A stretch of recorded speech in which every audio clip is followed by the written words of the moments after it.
Affaires étrangères en prélude à la deuxième conférence du sommet des chefs d'État et de gouvernement qui se tiendra demain à Niamey. Célébration ce jour 16 décembre 2013 du 50e du partenariat Niger-Banque mondiale.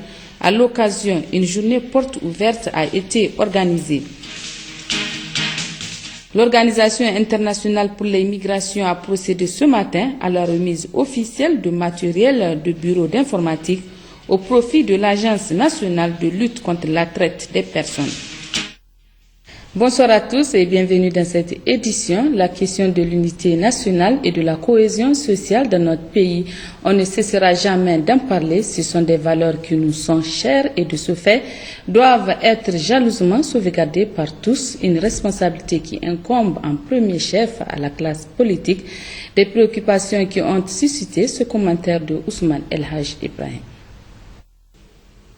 C'est bien connu de tous au Niger, si nous avons quelque chose à vendre à l'extérieur, en dehors de nos ressources naturelles, c'est bel et bien notre expérience démocratique.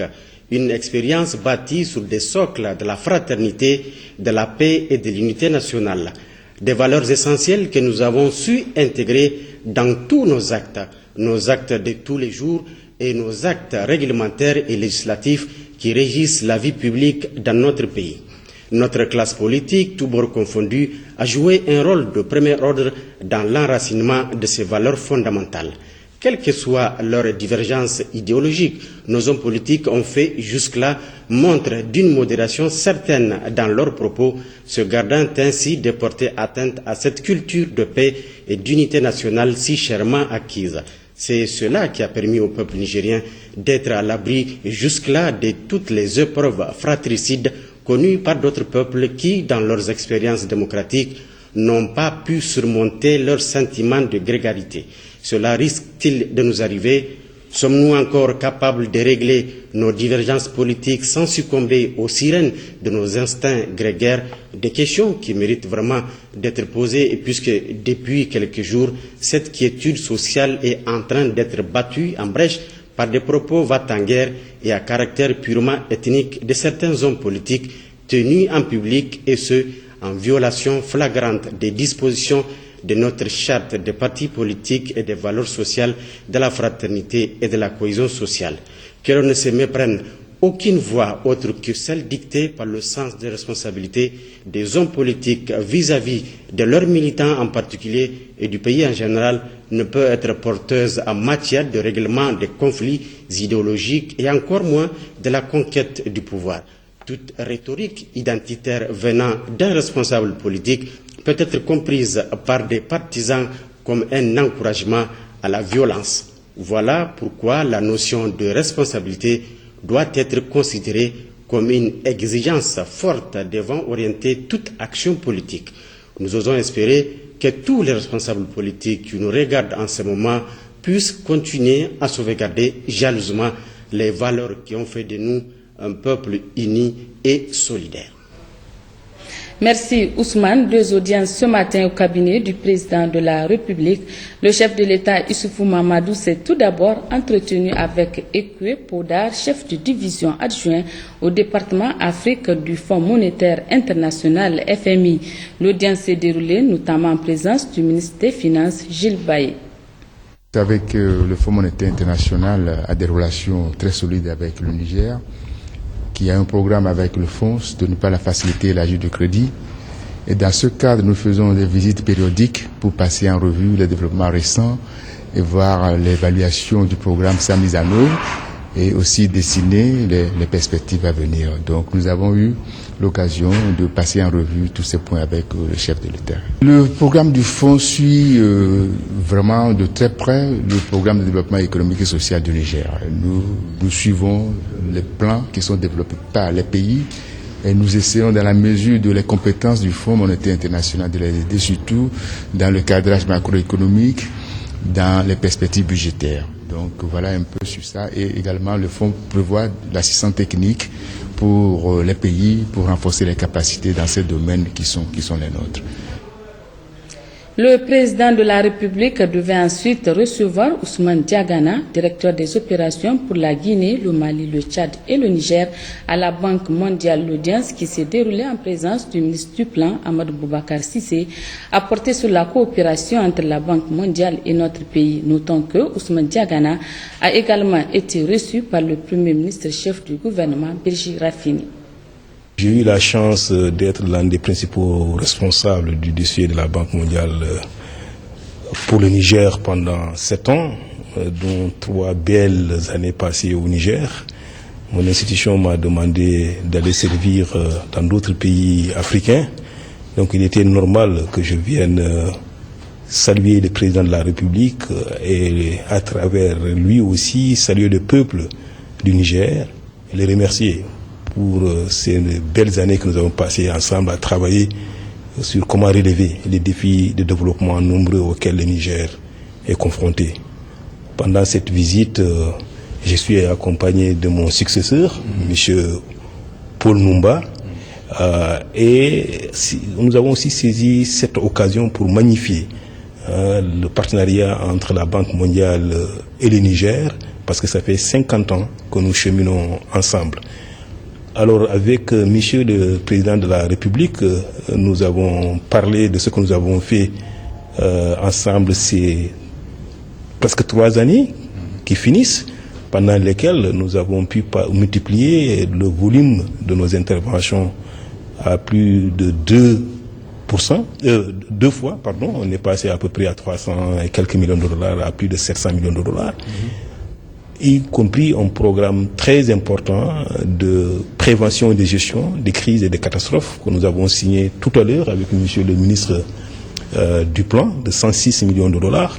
Donc c'est tout cela que nous sommes venus parler avec le président.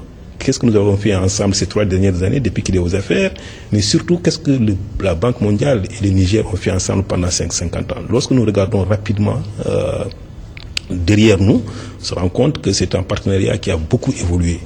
Nous sommes passés de petits projets d'environ 1 million de dollars en 1964, lorsque nous avons financé le premier projet, à des projets de plus de 100 millions de dollars. C'est ça aujourd'hui la tendance.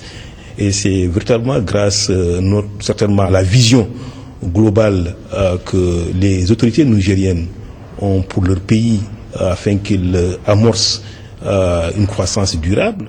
Mais aussi c'est parce que nous avons eu la chance d'avoir en face de nous au quotidien des acteurs nigériens divers du secteur privé, de la société civile, des responsables. Et je veux véritablement à cette occasion saluer le gouverneur de la Banque mondiale qui est monsieur le ministre d'État, le ministre Cissé, qui a pu nous convaincre avec des projets extrêmement pertinents. Kandadji en étant, mais il y en a d'autres. C'est ce qui nous a passé maintenant, nous a fait passer à une échelle où nous finançons que des projets de plus de 100 millions de dollars. Et nous savons que ce n'est pas suffisant en termes de besoins de financement pour le Niger, mais nous savons que aussi c'est important.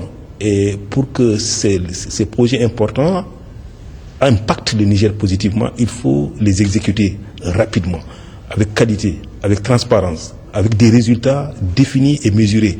Donc on a échangé de tous avec M. le Président. Il nous a donné également quelques autres idées, notamment sur la nécessité de plus en plus à regarder les problématiques de développement dans un contexte régional. C'est vrai que les problèmes sont souvent locaux, mais leurs solutions doivent être parfois d'ordre régional ou sous-régional pour que le Niger et l'ensemble de l'espace ouest africain puissent se développer de façon harmonieuse. Le Premier ministre chef du gouvernement, Birji Rafini, s'est aussi entretenu ce matin avec la directrice régionale de l'Organisation internationale des migrations de l'Afrique de l'Ouest et du Centre, Madame Carmela Godo, à sa sortie d'audience. Je viens voir le Premier ministre car c'est ma première visite officielle au Niger. Je viens remercier le gouvernement pour le soutien, la coopération dans notre action humanitaire. Par exemple à Difa, où en ce moment même nous sommes en train d'assister les populations locales suite aux inondations, mais aussi l'action humanitaire que nous menons avec le gouvernement dans l'assistance pour les migrants irréguliers qui passent à travers le Niger et qui sont en route pour leur pays d'origine. Nous sommes très contents de la coopération et nous remercions le gouvernement du Niger et nous voulons continuer sur ce chemin. Merci beaucoup. La dernière audience, le chef du gouvernement l'a accordée à l'administrateur général Afrique de l'Ouest et du Centre de Nestlé, Louis Gilbert Plaché et Giacomo Chioka, directeur régional pour le Sahel. C'était en présence du directeur général de Nestlé Niger, Georges Nangi. Donc nous avons eu cet honneur d'être reçus par Monsieur le Premier ministre et l'objet essentiel de cette audience était de partager avec Monsieur le Premier ministre les différents projets que Nestlé Niger a au Niger, de parler des opérations, de toutes les contributions que le groupe Nestlé apporte au Niger, notamment dans le domaine de l'assistance dans la lutte contre la contrefaçon par exemple, et aussi dans tout ce que nous appelons les creating share value au sein de Nestlé, c'est-à-dire la valeur partagée, tout ce qui est création de valeur partagée auprès des populations et dans la redistribution de nos produits, du bien-être et de la santé pour les populations.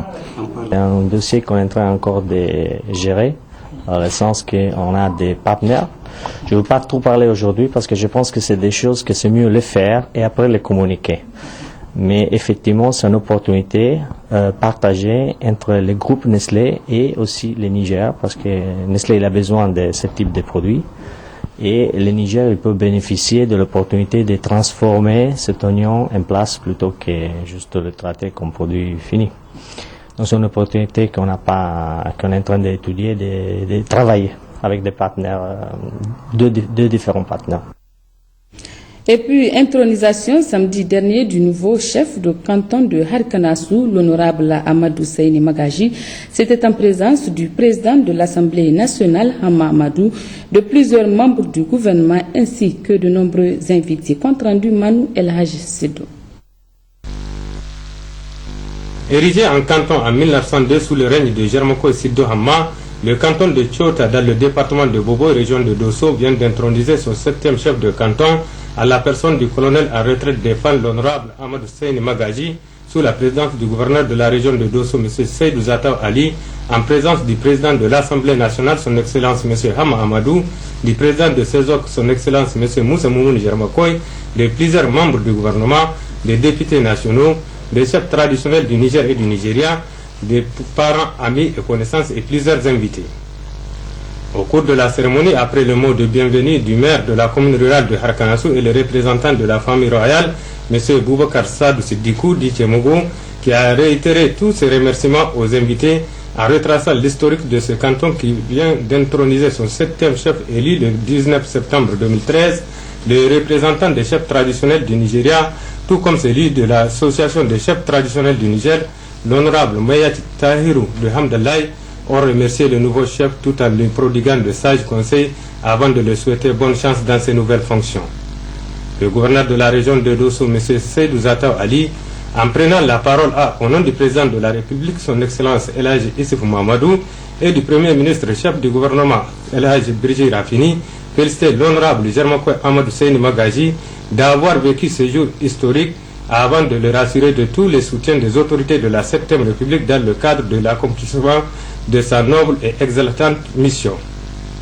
M. Seydou Zataw Ali a aussi invité l'ensemble des fils du canton de Tchota à le soutenir dans l'accomplissement de sa mission.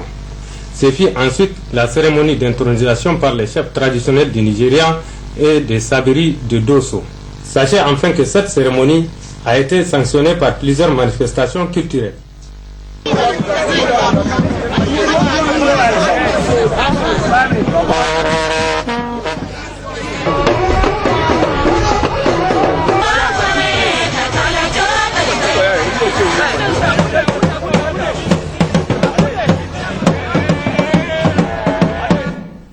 Le Premier ministre malien Oumar Tatamli est arrivé cet après-midi à Niamey pour prendre part à la 2e conférence du sommet des chefs d'État et de gouvernement du Conseil de l'Entente qui se tiendra demain dans notre pays. À sa descente d'avion, il a été accueilli par le Premier ministre chef du gouvernement, Birji Rafini.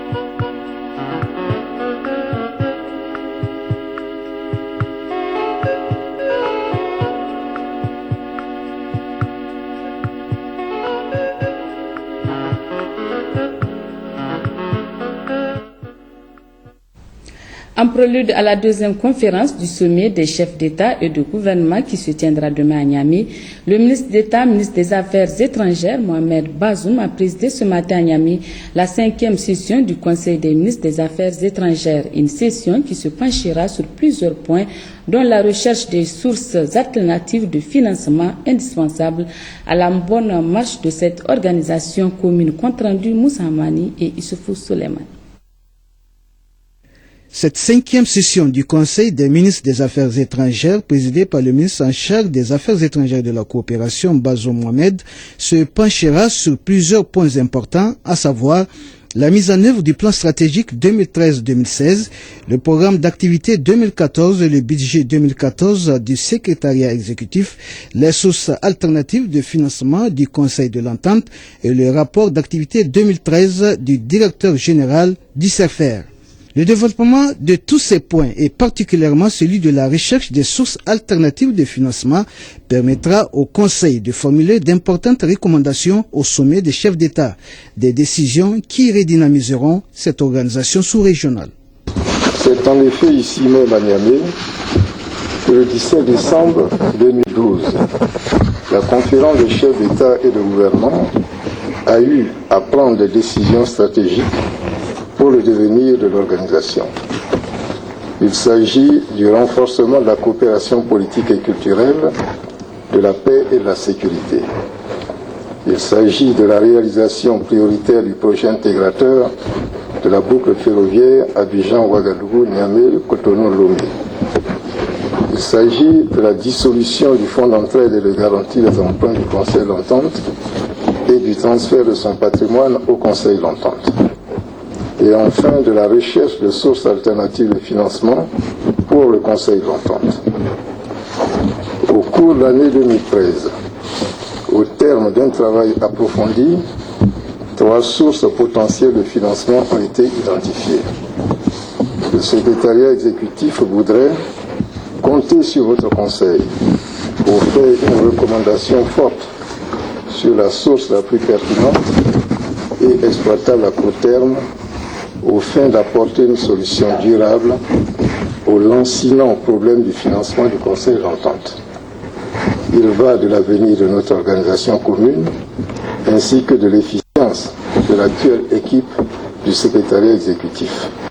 Outre les réflexions sur les sources alternatives de financement sur lesquelles s'est également appesanti le ministre en charge des Affaires étrangères, il a par ailleurs invité le Conseil à aborder le problème de la sécurité, une autre priorité des chefs d'État du Conseil de l'Entente. Le thème retenu opportunément pour cette deuxième session ordinaire de la conférence des chefs d'État est, je cite, une entente consolidée pour la paix et le développement. Il s'agit pour nous de consolider la synergie, de mutualiser nos moyens en ayant à l'esprit l'engagement historique des pères fondateurs du Conseil de l'Entente. Le président en exercice, son Excellence M. Issoufou Mahamadou et les autres chefs d'État attendent de nous de recommandations pertinentes et de projets novateurs. J'ai saisi l'occasion de cette 5e session ordinaire du Conseil des ministres pour engager le secrétariat exécutif à faire preuve d'initiative pour élaborer et lancer, dans le cadre du programme d'activité 2014, des projets et actions de nature à assurer la visibilité du Conseil de l'Entente dans le domaine des infrastructures socio-économiques dans les zones rurales, écoles, puits, forages, centres de santé, électrification solaire, etc. Je vous invite également, mesdames et messieurs, à aborder le problème de la sécurité qui constitue un élément important pris fort opportunément en compte dans la stratégie 2013-2016. Précisons que les travaux de la deuxième session ordinaire de la conférence au sommet des chefs d'État et de gouvernement du Conseil de l'Entente s'ouvriront le mardi 17 décembre à Niamey sous la présidence du président de la République, chef de l'État Issoufou Mahamadou, président en exercice du Conseil de l'Entente. Je vous donne lecture de ce communiqué à l'occasion de la deuxième conférence des chefs d'État et de gouvernement du Conseil de l'Entente. Les personnalités ci-dessous désignées sont conviées à l'aéroport international Diori Hamani de Niamey à 7h15 pour l'accueil de nos illustres hôtes qui arriveront le mardi 17 décembre 2013. Il s'agit de Monsieur le Président de l'Assemblée nationale, Monsieur le Premier ministre, les anciens présidents de la République et anciens chefs d'État, Mesdames et Messieurs les présidents des institutions de la République et le grand chancelier des ordres nationaux, Monsieur le chef de file de l'opposition, les membres du gouvernement, le bureau de l'Assemblée nationale, les anciens présidents de l'Assemblée nationale, les anciens premiers ministres, le ministre directeur de cabinet du président de la République, le directeur de cabinet du président de l'Assemblée nationale, du Premier ministre, le directeur de cabinet adjoint du président de la République et le directeur de cabinet adjoint du Premier ministre, les conseillers spéciaux avec rang de ministre du président de la République, l'inspecteur général des armées et de la gendarmerie, le chef d'état-major des armées, le haut commandant de la gendarmerie nationale, le haut commandant de la garde nationale, les officiers généraux, le chef d'état-major de l'armée de l'air, le chef d'état-major de l'armée de terre, les secrétaires généraux de la présidence de la République, de l'Assemblée nationale, de la primature, le gouverneur de la région de Niamey, le président du conseil de ville de Niamey et les 5 maires des arrondissements, le corps diplomatique, les consuls généraux et les représentants des organisations internationales, le représentant du bureau des chefs traditionnels, le président du conseil islamique, le président de l'association islamique, imam de la grande mosquée et l'archevêque de Niamey.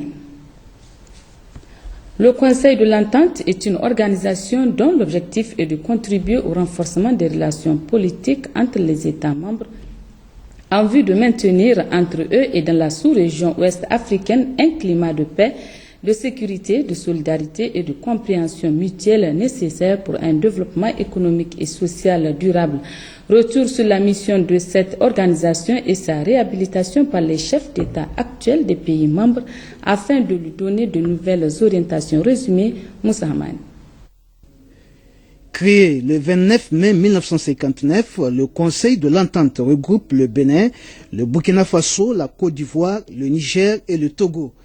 Cette institution est née du souci et de la détermination de ses pères fondateurs de donner espoir à leur peuple dans leur légitime aspiration pour réaliser une intégration sous-régionale, gage de sécurité, de paix, de stabilité et de prospérité. Fort de cette conviction et au regard des défis énormes auxquels les États membres de cette organisation font face au quotidien, les chefs d'État et de gouvernement du Conseil de l'Entente ont décidé de réhabiliter cette institution en lui donnant de nouvelles orientations, des rénovations qui contribueront à sa redynamisation. C'est dans ce cadre qu'une nouvelle charte a été élaborée, respectant ainsi les conclusions du sommet de décembre dernier à Niamey. Une charte qui prendra en compte toutes les préoccupations de cette organisation commune. La 5e session ordinaire du comité des experts et celle du Conseil des ministres des Affaires étrangères tenue en 2013 à Niamey a permis aux participants de mener des réflexions profondes sur les rapports d'activité et d'exécution de l'année 2012. Le projet d'infrastructure ferroviaire de l'espace Entente et surtout la recherche de sources alternatives de financement afin de formuler des recommandations à la conférence au sommet des chefs d'État et de gouvernement dont les travaux s'ouvriront mardi à Niamey. L'adoption de ces recommandations permettra à cette organisation de mieux exécuter ses missions au bénéfice des populations des pays membres. Cette deuxième session ordinaire de la conférence au sommet des chefs d'État et de gouvernement regroupera à Niamey les 5 chefs d'État des pays membres. Il s'agit de Thomas Yahi Boni du Bénin, Blaise Compaoré du Burkina Faso, Alassane Ouattara de la Côte d'Ivoire, Faure Essozima Gnassingbé du Togo et Issoufou Mamadou du Niger, président en exercice du Conseil de l'Entente. Le 16 décembre 2013, la Banque mondiale a célébré le 50e de son partenariat avec notre pays, le Niger. Une journée porte ouverte suivie de projections a été organisée à cette occasion. Compte rendu, Mariam Dakou et Mohamedou Adam. De 1963 à nos jours, cela fait 50 ans. 50 ans durant lesquels la Banque mondiale intervient au Niger, notamment à travers multiples formes d'investissement. 50 ans de bonne collaboration s'est faite.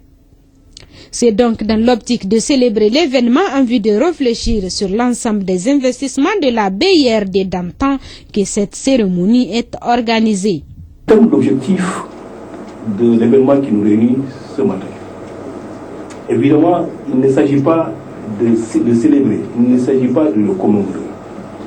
La lutte que nous menons ensemble de façon farouche contre la pauvreté, contre la misère, n'est pas quelque chose qu'on célèbre. L'événement nous donne un temps de réflexion, de méditation, pour essayer de voir si les devoirs que nous avons envers les citoyens du Niger, les citoyens du monde, si ces devoirs, nous sommes en train de le réussir, ou en tout cas de l'entreprendre avec une conscience professionnelle qui ne peut pas être démentie. Et procédant ainsi, voir quelles ont été les forces que nous avons en nous et quels sont aussi les endroits où nous avons peut-être trébuché et qui doivent nous donner l'occasion de réfléchir pour faire mieux dans la nouvelle ère qui s'ouvre. C'est ça pour moi le sens fondamental et profond de la rencontre de ce matin. Structure financière de référence, la Banque mondiale reste demeure un allié sûr de notre pays dans son processus de développement selon le ministre en charge du plan et de l'aménagement du territoire. C'est ainsi qu'il a salué l'exemplarité de ce partenariat. Au fil des ans et des décades, il est bien apparu que ce développement économique tant désiré n'était pas chose aisée à conquérir et que la réplication de recettes qui avaient été efficientes dans les pays du Nord se heurtait dans la quasi-totalité des autres pays à de nombreux obstacles, qu'ils soient historiques, politiques, culturels, humains, techniques ou environnementaux. Et ici encore, la Banque mondiale a joué un rôle déterminant grâce à sa connaissance du terrain pour que puissent évoluer les analyses qui fondaient l'essentiel des politiques de développement. La poursuite d'un objectif de croissance maximale, longtemps seule prédominante, s'est de plus en plus accompagnée d'une attention particulière portée à la lutte contre la pauvreté, d'un soutien à l'émergence d'un secteur privé efficient et d'une prise en compte croissante de la protection de l'environnement. Grâce à votre influence, tous ces éléments sont désormais considérés comme simultanément indispensables dans l'analyse de chaque projet d'investissement et cela constitue sans nul doute un important progrès. Divers soubresauts ont caractérisé notre vie politique